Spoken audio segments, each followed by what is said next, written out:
రైతులకి వేయటం చాలా సంతోషం. అందరూ బాగుండాలి. ఏదైనా రైతే, ఏదైనా నష్టమైనా లాభమైనా రైతుకి వేయటం చాలా సంతోషం. గవర్నమెంట్ కూడా కూటమి కూడా మంచి పేరు వచ్చింది. రైతులు బాగుంటేనే అందరూ బాగుంటారు. కొంచెం గవర్నమెంట్ కూడా కొద్దిగా చొరవ తీసుకొని వాళ్ళ కౌలు రైతులు ఉన్నారు, కౌలు రైతులు కూడా ఏదో కొంచెం ఆధారం చూపించాలని చెప్పి కోరుకుంటున్నాము. అంటే ఒక రైతుని ఆదుకోవడంలో కానీ లేదంటే రైతుకి అండగా నిలబడుతుందో జగన్ గవర్నమెంట్ ఎలా ఉంది, చంద్రబాబు గవర్నమెంట్? జగన్ గవర్నమెంట్ వచ్చేసేటప్పటికి ఆశ చూపించాడు. 10 మంది పేర్లు ఇస్తే ఒకళ్ళకి 2 పడేయి, 8 మంది మాయమైపోయాయి. మరి ఈ గవర్నమెంట్ చక్కగా కొట్టిద్దని చెప్పి మా రైతులందరూ సంతోషంగా ఉంటారని. రైతుల పైన ఎలాంటి ప్రేమ లేదు చంద్రబాబుకి అంటా ఉన్నా. ప్రతిపక్ష నాయకులు ఆడే నాటకం తప్పితే అంత మించేమీ లేదు. ఏ రోజు జగన్ వచ్చి కానీ ఒక వ్యవసాయం గురించి కూడా ఏ రోజు మాట్లాడలేదు.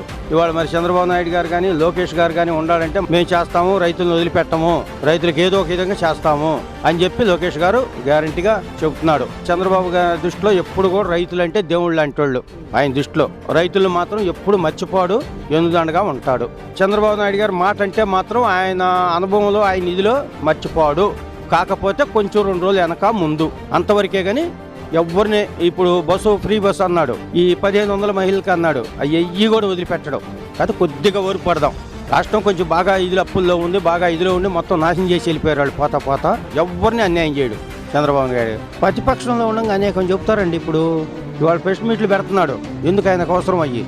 ఆ రోజు కడుపు నిండడానికి మళ్ళీ ఇంట్లో కూర్చున్నాడు. ఏ రోజు బయటకు వచ్చి ఏ రైతు గురించి ఏది చెప్పలేదు. ఆయన ఎంతసేపటికి పరదాలు కట్టుకోవటం, వెళ్ళటమో, కొమ్మలు నరకటమో ఇది చేయటం తప్పితే రెండోది లేదు. ఇంకా ఆయన చేసింది ఎక్కడ మాకు? మరి రైతులకి ఏమి చేయలేదు అసలు. మా కౌలు కార్డులు కూడా ఇబ్బంది పెట్టారు. మాకు కౌలు కార్డులు కూడా లేదు, ఇబ్బంది పెట్టారు.